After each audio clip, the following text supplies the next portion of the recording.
நண்பர்கள் அனைவருக்கும் காலை மாலை மதிய வணக்கங்களை தெரிவித்துக் கொள்வது உங்கள் நண்பன் அருண். நம்ம கிங்கரோன் சேனலில் வந்துட்டு பார்த்தீங்க அப்படின்னா சிங்கப்பூரை பற்றின A to Z எல்லா தகவலையுமே சொல்லிக்கிட்டே வரோம். ஸோ அந்த வரிசையில் நம்ம சப்ஸ்கிரைபர் ஒருத்தர் PSI ஜாபை பற்றி கொஞ்சம் டீட்டெயிலாக சொல்லுங்க அப்படின்ற மாதிரி போயிட்டுருக்காரு. ஸோ அவருக்காக தான் இந்த வீடியோ. ஆல்ரெடி இதுக்கு முன்னாடி போன வருஷம் அதுக்கு முன்னாடி வருஷம்லாம் PSI ஜாபை பற்றி நம்ம நிறைய வீடியோஸ் போட்டிருக்கோம். ஸோ அதை பார்க்கல அப்படின்னா டிஸ்கிரிப்ஷனில் லிங்க் கொடுக்குறேன், போய் பார்த்துட்டு வந்துருங்க. இப்போதைக்கு 2024 PSI ஜாப் எப்படி இருக்குது, அதில் என்னென்ன வேலையெல்லாம் இருக்குது, அதில் எவ்வளோ சம்பளம் வரும் அப்படின்ற மாதிரி எல்லா டீட்டெயில்ஸுமே ஃபுல்லாக பார்க்கலாம். ஓகேங்களா? இந்த மாதிரி பயனுள்ள தகவலாம் தெரிஞ்சுக்கணும்னு வச்சிங்கன்னா நம்ம சேனலை சப்ஸ்கிரைப் பண்ணி பெல் ஐக்கானை கிளிக் பண்ணி நோட்டிஃபிகேஷன்லாம் ஆன்னு கொடுத்து வச்சுக்கணும். ஓகேங்களா? சிங்கப்பூர் போகிறதுக்கு நிறைய டைப்ஸ் ஆஃப் பாசஸ் இருக்குது. அதில் PSI அப்படின்ற ஒரு பாஸ் ஒரு நல்ல பாஸ்ன்னு சொல்லலாம். ஏன்னு கேட்டிங்க அப்படின்னா, சிங்கப்பூரில் நீங்கள் போய்ட்டு டிரைவர் ஆகணும்னு வச்சுக்கோங்களேன். அதுக்கு நீங்கள் சிங்கப்பூரில் டிரைவிங் லைசன்ஸ் எடுக்கணும். அதுக்கே கிட்டத்தட்ட 1.5 லட்சம் 1.5 லட்சம் செலவு பண்ணி தான் டிரைவிங் லைசன்ஸ் எடுக்கிற மாதிரி இருக்கும். ஆனால் இப்போ இங்கே நீங்கள் டிரைவராக இருக்கீங்க, ஹெவி லைசன்ஸ் வச்சுருக்கீங்க, பெரிய வண்டியெல்லாம் ஓட்ட முடியும், உங்களால் ஓட்ட தெரியும் அப்படின்னா நீங்கள் PSIயில் டிரைவராகவே டைரெக்டாகவே போக முடியும். ஸோ இது வேறு எந்த இதுலேயுமே கிடைக்காது, இதில் கிடைக்கும். PSI டிரைவராக போகலாம். PSIயில் வேறு என்னென்ன ஜாப் இருக்குது அப்படின்னு பார்த்தீங்கன்னா, முக்கியமானது டிரைவர், அப்புறமேட்டு லேசிங், இன்னும் நிறையா ஒர்க்கு PSIயில் இருக்குது. இதில் ரொம்ப இம்பார்ட்டண்ட்டானதுன்னு பார்த்தீங்கன்னா PSI driver job, PSI lacing job. ஓகேங்களா? கண்டிப்பாக PSIனா என்னன்னு தெரியாதவங்களுக்கு ஃபஸ்ட் அதை சொல்லிடுறேன். PSIனா போர்ட் ஆஃப் சிங்கப்பூர் அத்தாரிட்டி. அப்படின்னா என்னன்னு கேட்டிங்கன்னா, சிங்கப்பூரில் துறைமுகம் இருக்குது பார்த்தீங்களா? ஸோ அதுக்குள்ளார தான் உங்களுக்கு வேலை இருக்கும். ஓகேங்களா? வர்ற கப்பலில் இந்த மாதிரி வேலையெல்லாம் பார்க்குற மாதிரி இருக்கும். அதில் லேசிங் ஒர்க்னா என்னன்னு கேட்டிங்கன்னா, இப்போ கண்டெய்னர்லாம் கப்பலில் ஏற்றுறாங்க பார்த்தீங்களா? நிறையா கண்டெய்னர்ஸ்லாம் ஏற்றி தான் வருது. அந்த கண்டெய்னர் கப்பல் தண்ணியில் வரையில அலையில் கீழே விழுகாமல் இருக்கிறதுக்காக அதில் அதை டைட் பண்ணுவாங்க, கம்பியெல்லாம் வச்சு டைட் பண்ணுவாங்க. அதுக்கு பேர் தான் லேசிங் ஒர்க் அப்படின்ற மாதிரி சொல்லுவாங்க. ஓகேங்களா? இப்போ ஒரு கப்பல் கண்டெய்னர் ஏற்றிட்டு கிளம்புது அப்படின்னா அதில் அந்த லேசிங் பண்ணி டைட் பண்ணணும். ஒரு கப்பல் கண்டெய்னர் இறக்கிறதுக்காக வருதுன்னா அந்த ஏற்கனவே அவங்க லேசிங் பண்ணியிருப்பாங்களோ அதை எடுக்கிற மாதிரி இருக்கும். ஸோ இதுதான் லேசிங் ஒர்க்கு.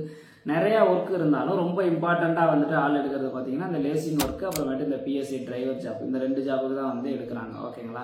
ஸோ சேலரியை பொறுத்த வரைக்கும் ரொம்ப நல்ல சேலரியை நீங்கள் வாங்கலாம். ஓவர் டைம்லாம் நிறையா இருக்கும். கிட்டத்தட்ட நீங்கள் வீட்டுக்கு பார்த்தீங்கன்னா 40,000 50,000 வரைக்கும் மாதம் வீட்டுக்கு அனுப்ப முடியும். ஓகேங்களா? ஸோ இதுதான் PSIயில் ரொம்ப இம்பார்ட்டண்ட்டான ஜாப்பு. இப்போ நீங்கள் PSIக்கு போனீங்கன்னா மோஸ்ட்லி இந்த 2 வேலையில் ஏதாவது ஒரு வேலைக்கு தான் நீங்கள் போகிற மாதிரி இருக்கும். நீங்கள் ஹெவி டிரைவிங் லைசன்ஸ் வச்சுருக்கீங்க அப்படின்னா டிரைவராக போக முடியும். இல்லை எனக்கு ஹெவி லைசன்ஸ்லாம் இல்லை அப்படின்னா லேசிங் ஒர்க்குக்காக போக முடியும். இந்த 2 வேலை தான் மோஸ்ட்லி ஏஜென்சியும் எடுக்கிறாங்க. ஓகேங்களா? இதில் பார்த்தீங்கன்னா இப்போ டிரைவர் ஜாப்லாம் வருது அப்படின்னா வருஷத்துக்கு இங்கே டேரெக்டாகவே நம்ம தமிழ்நாட்டில் எடுத்துகிட்டு போவாங்க. லேசிங் ஒர்க்கு, டிரைவிங் ஜாப் எதுக்காக இருந்தாலும். ஸோ இதுக்கு ட்ரைனிங் கொடுத்துருவாங்க. இப்போ நீங்கள் வேலைக்கு போகிறதுக்கு முன்னாடியே உங்களுக்கு ட்ரைனிங் கொடுத்துருவாங்க. ஸோ இதுக்கு நீங்கள் அட்வான்ஸ் பே பண்ணி நீங்கள் ட்ரைனிங் அட்டன் பண்ணுற மாதிரி இருக்கும். ஓகேங்களா? அட்வான்ஸ் பே பண்ணி ட்ரைனிங் அட்டன் பண்ணுற மாதிரி இருக்கும். நிறையா பேர் ட்ரைனிங் கொடுப்பாங்க. ஒரு உதாரணத்துக்கு ஒரு 100 பேர் எடுக்கிறாங்க அப்படின்னா கிட்டத்தட்ட 500-600 பேர் ட்ரைனிங் எடுப்பாங்க. அதில் யார் செலக்ட் ஆகிறாங்க அப்படின்றத பொறுத்து அவங்களுக்கு தான் வேலை கிடைக்கும். மீதி ஆளுகளுக்கெல்லாம் வேலை கிடைக்காது. ஆனால் நீங்கள் நெக்ஸ்ட் இயர் முயற்சி பண்ணுறதுனா முயற்சி பண்ணலாம். நல்ல ஏஜென்ட்டுகள் வாங்குகிற அட்வான்ஸை திருப்பி கொடுத்துட்றவங்களும் இருக்காங்க. ஒரு சில ஏஜென்ட்டுகள் இல்லை ட்ரைனிங்கு சரியாக போச்சுன்னு முடிச்சுக்கிறவங்களும் இருக்கிறாங்க. ஓகேங்களா?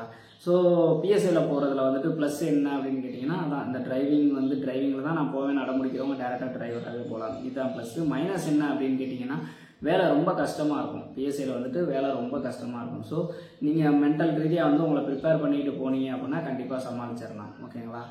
அங்கே போயிட்டு நீங்கள் வேறு ஜாப்புக்கு ட்ரை பண்ணலாமான்னு கேட்டிங்கன்னா தாராளமாக ட்ரை பண்ணலாம். ஓகேங்களா? ஸோ இதுதான் PSIயை பற்றின இப்போதைய டீட்டெயில்ஸ். இந்த வருஷத்துக்கு இன்னும் PSI ஜாப்புக்கு 2024க்கு இன்னும் எடுக்க போகிறதா சொல்லிட்டு இருக்காங்க. ஆனால் எப்போ எடுக்க போகிறாங்க என்ன ஏதுன்ற டீட்டெயில்ஸ் இன்னும் அப்டேட் வரல. அப்படி அப்டேட் வந்துச்சு அப்படின்னா நம்மளோட டெலிகிராம் சேனலில் சொல்கிறோம். கண்டிப்பாக டெலிகிராம் சேனலில் ஃபாலோ பண்ணிக்கோங்க.